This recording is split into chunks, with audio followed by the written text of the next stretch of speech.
Hey, my name's Izzy, this is Rolling Virtual Cards, coming at you with another Commander video. I am going to hit this, this is a little different than the last ones I've been doing. I've been doing a lot of deck builds, but I just finished up the videos for all the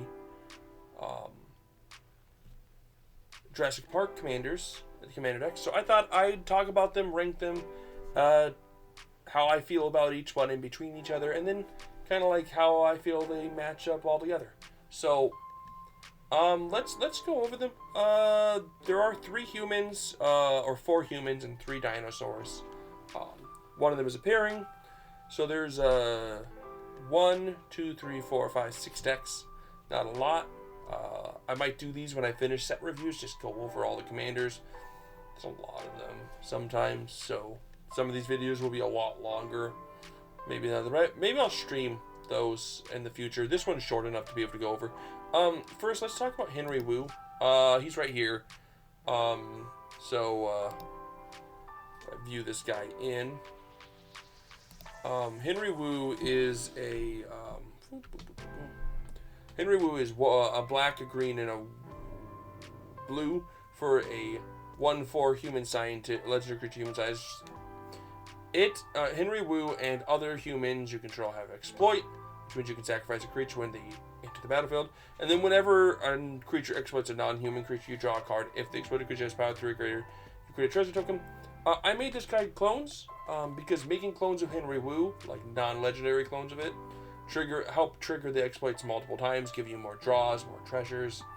And you can copy all the death trigger creatures and other ETB creatures to really help you.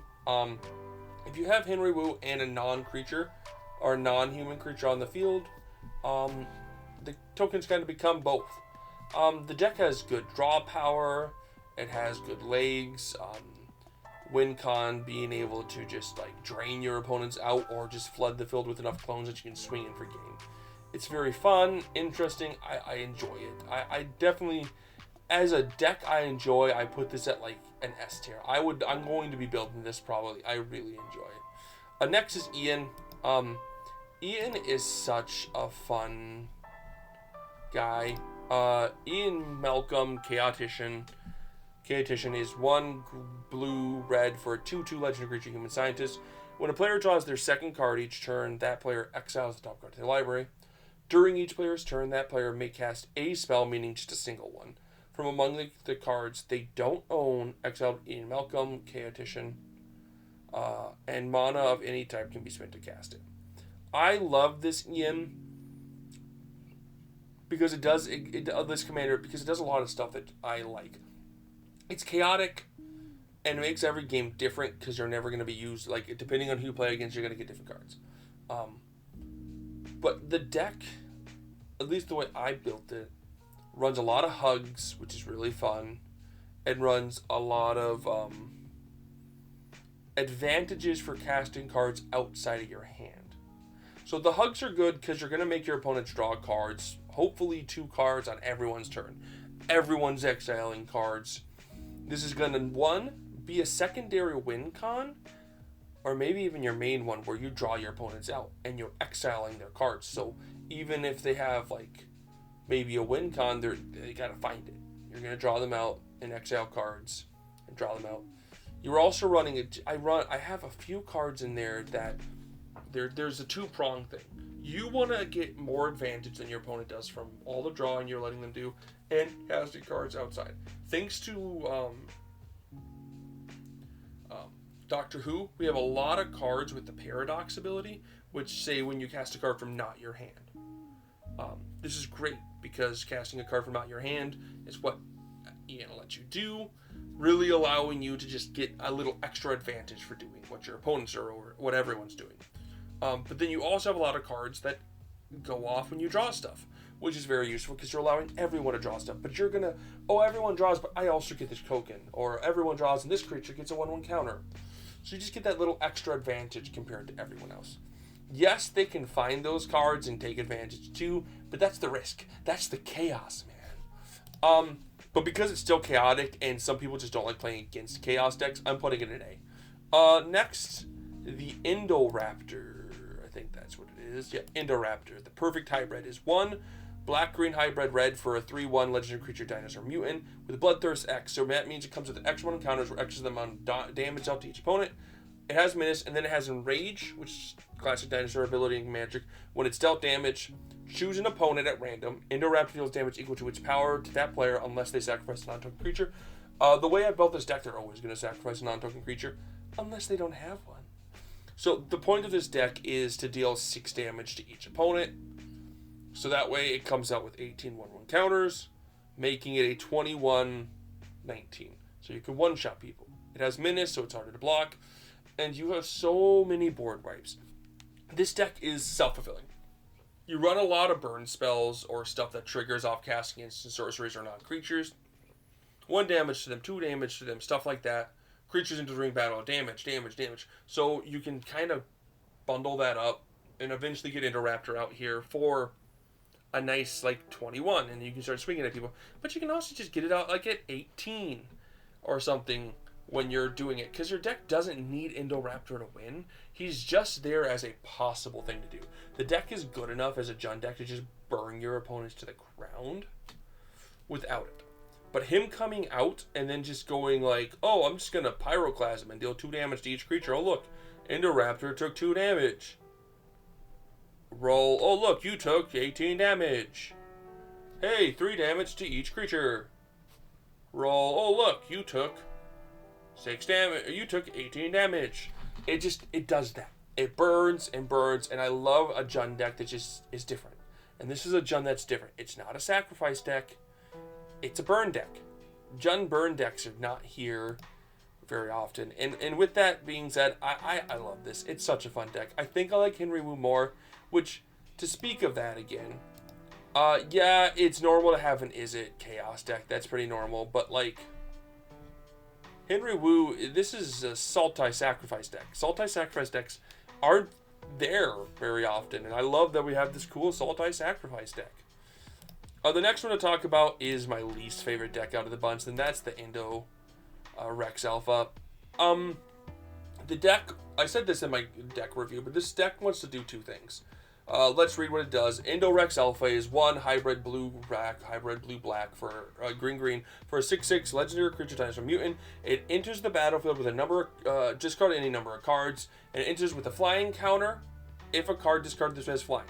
The same is true for First Strike, Double Strike, Death Touch, Hexproof, Haste, Indestructible, Lifelink, Menace, Reach, Trample, Vigilance. And when it enters the battlefield, draw a card for each counter on it. So it comes in with 5 counters.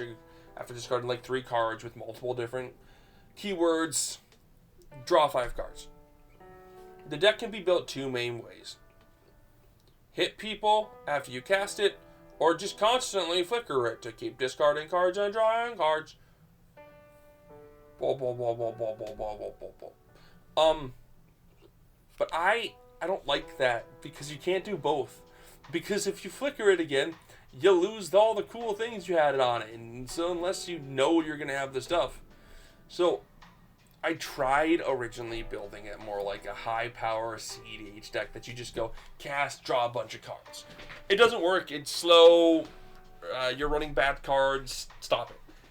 This deck is more fun if you just cast it once, get 5 cards out of the draw, and have this 6/6 flying lifelink indestructible hexproof menace creature that's just punching people.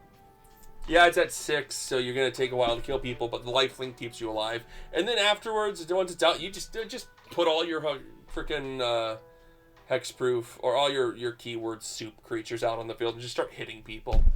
It can be fun in that regard, just hit people. And then if someone kills it somehow, because never cast this guy unless you can give a hexproof for indestructible. But if someone does kill it, just recast it. And oh look, more stuff. Fun. I don't like it because I find it just kind of boring in the long run, so I'm putting it in a C. Speaking of which, the other deck I don't like, Ellie and Alan Paleontologist is 2 green, white, blue for a 2/5 legendary creature, human scientist. Tap, exile creature cards from your graveyard, discard for X, where X is the mana of the exile card, activate only as a sorcery. 3 ways to build this deck. You can build this self-mill. Don't. It doesn't work. I tested it out. You get nowhere with it. All the cards you pull out with it are just more self-mill cards, and most self-mill cards aren't strong enough to win you the game. So, and you don't get the... I mean, okay, so Discovered has one nice thing, because you can choose to, like, if you build the deck enough to maybe self-mill yourself so that you can, like, eventually have, like, a way to get card back into your hand with green. So you can win off of, like, self-milling and casting Thoracle. You can try to do that. It's too random and just doesn't get there. So the other 2 ways to build a deck is the way I build it and a different way. The different way is to just use Ellie and Alan as, like, a backup. Run a bunch of good creatures, heavy creature deck, beat the crap out of your opponents. Oh, look, someone board wiped. Get Ellie out here, Ellie and Alan out here. The next turn, on that turn, and the following turn, or if you have, like, boots or something in your deck, that turn, some way to give it haste. Go, oh, look, I can get stuff back and get back into the game. So it's more of like your commander is a reactionary secondary plan if your first beat everyone with creatures in it. The way I built it was run every good creature that has a tap effect, and then just run a bunch of untap effects. Because tapping and untapping Ellie and Alan and getting its effect like several times per turn is great. And then having a bunch of other creatures that do that is great. And then you can win with infinite untaps and stuff and fun things like that. And there's a lot of stupid little things you can do, which are really fun. And I have copy effects in the deck because copying Ellie and Alan and other cards that have tap effects is good. And yeah, you just a bunch of cool tap effects. And it's fun to do it this way because then every time another card comes out that's just a tap effect, you can put it in the deck, making the deck last longer. And it's interesting in that regard because I like tap decks. Now, there hasn't been a lot of graveyard or self-mill decks in Banned, but untap and tap effects, so those decks are all over the place in this thing. So I'm putting it B. I like it a little better. The last one is the Tuo pairing.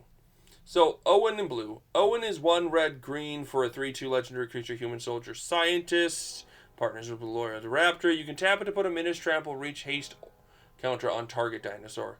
Activate on a sorcery. So you don't need blue out on the field to put the counters on stuff, but you want blue. So Blue Loyal Raptor is partner with Owen Grady Raptor Trainer, and for each kind of counter on Blue Loyal Raptor, each other dinosaur you control enters the battlefield with a counter of that kind. So Owen puts the counters on Blue, Blue puts the counters on other dinosaurs. This is great, fantastic. Play Protect the Blue, run dinosaurs. This is a Tamir dinosaur deck. This is, in my opinion, the best Tamir dinosaur deck. I think it might be the only Tamir dinosaur deck, and I'm here for it, guys.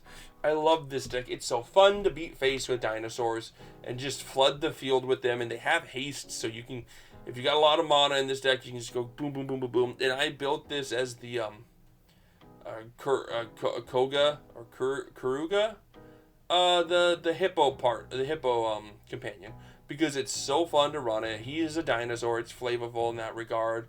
You can run that to just cast it eventually and like draw a bunch of cards. It's super unique. Well, not super unique, I don't think, but I like this deck. I'd put it up in A, maybe right above Mathematician, just to punch face. So like, I don't think any of these decks are bad. When comparing them in the wider world of stuff, do I like any of these commanders better than the other cards you could be playing? Tamir-wise, I like this deck because it's dinos. I like dinosaurs. I think it's interesting. I'd probably build it as my Dino Commander deck because I think it's fun. If I wanted to build a Dino Commander deck. Tamir-wise, I don't like Tamir decks usually. Most of them are really boring. This one just kind of catches my eye, mainly because it's focused on dinosaurs. I'm never going to buy a Donmus Wreck. I don't like it, as you guys can see with it being C. Indoraptor, I would totally build. I think it's such a unique Jund deck because it's not about sacrificing. Ian, I'm not going to build because I don't like building hug decks normally. I think it's a fun deck, and I'd like to see other people build it. Ellie and Alan, I'm not gonna build because I just think it's boring in the long run. I mean, it's not super boring. It's kind of interesting with all the untap and tapping, but I just not a deck necessarily for me or one I'm looking to build. And Henry Wu is fun, and I might build Henry Wu to be fair because I really like how I built it with the copies. So, but that's about it. That's my opinions on the Jurassic Park commanders. Feel free to leave your opinions on them down in the doobly-doo. Love and peace.